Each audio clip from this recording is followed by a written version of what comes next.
Hai Sobat BKN, pelaksanaan seleksi calon pegawai negeri sipil sudah mencapai tahap pengumuman kelulusan, di mana hasilnya terdapat peserta yang dinyatakan lulus dan tidak lulus. Pertama-tama, kami ucapkan selamat bagi kalian yang sudah dinyatakan lulus pada seleksi CPNS ini. Ingat, yang amanah ya. Panitia Seleksi Nasional memberikan opsi sanggah bagi peserta yang dinyatakan tidak lulus seleksi dan merasa ada ketidaksesuaian dari hasil seleksi. Prosesnya melalui situs sccn.bkn.go.id. Setelah melakukan login, maka akan muncul keterangan notifikasi bahwa peserta dinyatakan tidak lulus seleksi. Muncul tombol ajukan sanggah jika peserta ingin mengajukan sanggahan. Mohon pastikan batas waktu atau tanggal akhir masa sanggah. Karena jika sudah melewati akhir masa sanggah, maka tombol ajukan sanggah tidak akan muncul. Peserta diminta untuk mengisi keterangan perihal sanggah.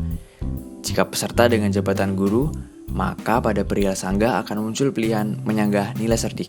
Namun jika bukan jabatan guru, pilihan tersebut tidak akan muncul.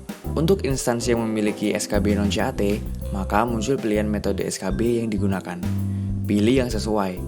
Lalu isi keterangan sanggahan pada kolom alasan sanggah. Kemudian peserta diminta untuk mengunggah bukti sanggah dengan format JPEG atau PDF. Pastikan data yang diinputkan sudah sesuai dan peserta dapat mengakhiri proses sanggah. Peserta yang sudah pernah melakukan sanggahan tidak dapat melakukan sanggahan kembali. Silakan menunggu jawaban dari instansi yang dilamar oleh peserta. Sesuai dengan peraturan BKN nomor 14 tahun 2018, peserta seleksi CPNS yang dinyatakan lulus diwajibkan untuk melakukan pemberkasan. Saat ini pemberkasan dilakukan secara daring melalui situs sccn.bkn.go.id. Sebelumnya, peserta diharuskan untuk mempersiapkan beberapa dokumen, di antaranya pas foto terbaru dengan pakaian formal dan menggunakan latar belakang warna merah. Yang kedua, scan ijazah asli untuk lulusan dalam negeri atau ijazah penyetaraan dikti untuk lulusan luar negeri. Dan tentunya persiapkan transkrip nilai asli kalian. Yang ketiga, scan surat pernyataan 5 poin yang sudah ditempel materai dan ditandatangani. Lalu yang keempat, surat pernyataan tidak mengajukan pindah selama 10 tahun, bermaterai dan ditandatangani juga. Oh iya, beberapa instansi mungkin menambahkan syarat surat pernyataan lain. Baca, cermati, dan persiapkan dengan baik. Oke. Selanjutnya yang kelima, surat keterangan catatan kepolisian atau SKCK. Pastikan masih berlaku ya.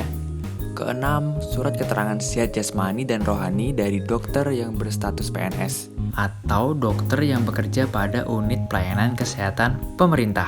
Yang ketujuh, surat keterangan tidak mengkonsumsi atau menggunakan narkoba yang berasal dari unit-unit pelayanan kesehatan pemerintah.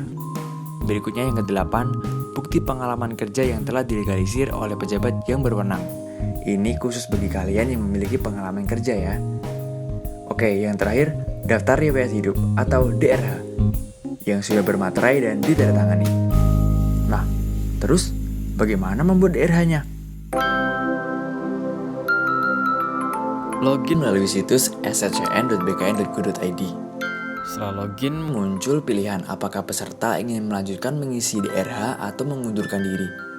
Jika peserta memutuskan untuk mengundurkan diri, maka peserta diharuskan untuk mengunggah surat pengunduran diri. Tapi harapannya tentu kalian jangan mengundurkan diri ya. Oke lanjut. Pertama, peserta diharuskan mengunggah pas foto yang sudah dipersiapkan. Ingat, pakaian formal dan latar belakang merah dengan ukuran 100-200 KB. Berikutnya akan tampil biodata sesuai yang pernah peserta isi ketika melakukan pendaftaran. Pada bagian ini, beberapa kolom isian sudah tidak dapat diubah. Namun, peserta diberi kesempatan untuk merubah beberapa data yang ada. Nah, pada kolom nama, peserta diwajibkan mengisi nama sesuai dengan ijazah yang digunakan saat pendaftaran, tanpa menyematkan gelar. Sementara untuk gelar sudah disediakan kolomnya tersendiri. Lengkapi data lain yang dapat diubah seperti email, status perkawinan, dan nomor telepon. Berikutnya, peserta diarahkan untuk mengisi alamat. Isi alamat yang sesuai ya. Nah, dalam hal tidak ditemukan nama kelurahan atau desa, kalian bisa pilih lainnya. Lalu isikan nama kelurahan atau desa yang sesuai. Isi semua kolom, jangan ada yang ketinggalan. Dan ingat, selalu baca dan cermati setiap ketentuannya. Isi setiap data diri kalian dengan benar. Jika sudah terisi semua, selanjutnya kita akan menuju menu pendidikan. Di sini sudah terisi pendidikan yang peserta gunakan ketika mendaftar, yang bisa diubah untuk dilengkapi. Perlu diketahui, peserta tidak dapat menambahkan tingkat pendidikan yang lebih tinggi dari tingkat pendidikan yang digunakan saat mendaftar CPNS. Selain itu, jika peserta memiliki 2 ijazah dengan tingkat pendidikan yang sama, semisal memiliki ijazah S1 akuntansi dan S1 teknik informatika, sementara yang digunakan mendaftar adalah S1 akuntansi, maka hanya ijazah S1 akuntansi tersebut yang bisa ditambahkan. Pastikan data terisi sesuai dengan dokumen ijazah kalian ya. Selanjutnya ada menu kursus atau pelatihan. Peserta dipersilakan mengisi jika pernah mengikuti kursus atau pelatihan. Apabila penyelenggara adalah instansi pemerintah, isi sesuai nama instansinya. Jika tidak, maka bisa dikosongkan saja. Setelah terisi semua, maka selanjutnya menuju ke menu pekerjaan. Pada menu ini, peserta dapat mengisi dengan riwayat pekerjaan yang pernah dijalani. Sama seperti sebelumnya, apabila pernah bekerja di instansi pemerintah, maka dapat mengisi kolom berikut sesuai nama instansi. Jika tidak, maka kosongkan saja. Terdapat menu penghargaan dan prestasi yang bisa diisi apabila peserta memiliki. Setelah itu, menu keluarga. Pada menu ini, jika anggota keluarga merupakan pegawai negeri sipil atau pensiunan pegawai negeri sipil, maka dapat mengisi kolom NIP, yang mana nantinya akan muncul keterangan sesuai dengan database kepegawaian yang ada. Sekali lagi, selalu pastikan seluruh kolom yang diwajibkan untuk diisi sudah terpenuhi semua, dan pastikan data yang diisikan sudah sesuai. Oke, berikutnya menu riwayat organisasi. Dapat diisi sesuai riwayat organisasi yang pernah diikuti. Selanjutnya keterangan lain-lain. Nah, pada bagian ini peserta diharuskan mengisikan data-data nomor surat SKCK, surat keterangan catatan kesehatan dan rohani, dan surat keterangan bebas narkoba. Cermati kolom isian ini agar tidak salah input ya. Setelah selesai mengisi data-data, kemudian pada menu unggah dokumen, peserta diarahkan untuk mengunduh dan mencetak DRH perorangan dan DRH riwayat. Periksa kembali data-data dengan cermat dan teliti. Jika masih ada yang salah atau belum terisi, peserta dapat kembali ke menu di mana terdapat kesalahan isian. Pastikan kembali data sudah benar. Jika sudah, maka peserta siap untuk mencetak dokumen ini. Oh ya, ada hal penting yang jangan sampai terlewat.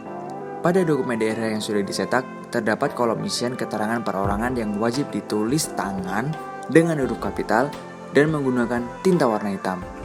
Setelah hasil cetakan DRH selesai ditandatangani, peserta diwajibkan untuk melakukan scan atau pindai terhadap 2 dokumen tersebut, digabung dan dijadikan satu file. Hindari memfoto dokumen dengan kamera handphone, usahakan dengan alat scanner. Selain itu, pastikan dokumen yang sudah di-scan dapat dibaca dengan baik, berformat PDF, dan berukuran antara 100 hingga 500 KB. Dan ingat, setiap bentuk pemalsuan dokumen akan ditindak sesuai hukum yang berlaku. Selanjutnya, mengunggah dokumen. Yang pertama, file scan ijazah. Sekali lagi, ini ijazah asli ya. Kemudian, scan transkrip nilai. Nah, pastikan ijazah dan transkrip nilai adalah yang kalian gunakan saat melamar CPNS. Berikutnya yang ketiga, file surat pernyataan 5 poin dan surat pernyataan yang dipersyaratkan oleh masing-masing instansi sudah diberi materai dan ditandatangani, serta pastikan sudah digabung menjadi satu file. Contoh suratnya bisa kalian unduh di sini ya. Lalu berikutnya, scan SKCK. Pastikan masih berlaku ya. Yang kelima, file scan surat keterangan sehat jasmani dan rohani. Kemudian file scan surat keterangan tidak mengkonsumsi narkoba. Nah, pada kolom scan bukti pengalaman kerja ini khusus bagi peserta yang memiliki bukti pengalaman kerja yang telah dilegalisir oleh pejabat yang berwenang. Jika tidak memiliki, maka bisa dikosongkan. Dan yang terakhir, daftar riwayat hidup. Ingat, 2 dokumen tadi dijadikan satu file ya. Peserta dapat memastikan lagi apakah file yang sudah diunggah sudah sesuai dengan mengklik tombol lihat. Jika semua persyaratan sudah dilengkapi dan semua data yang diberikan sudah benar, maka peserta dapat mengakhiri proses pengisian DRH ini. maka akan muncul notifikasi yang memastikan apakah keseluruhan data sudah sesuai. Peserta tidak dapat lagi melakukan perubahan data jika data sudah dikirim. Jadi, pastikan sudah sesuai. Sekarang, proses pemberkasan digital sudah selesai. Selanjutnya, panitia seleksi dan BKN akan memproses dokumen yang sudah diunggah. Ingat, tetap jaga kesehatan kalian dan selalu menebar kebaikan. Kompetisi seleksi CPNS ini bukanlah hal yang mudah. Hasilnya adalah sebuah amanah. Bagi yang belum berhasil dalam seleksi ini, akan selalu ada banyak cara untuk berkontribusi pada negeri. See you on top, pejuang.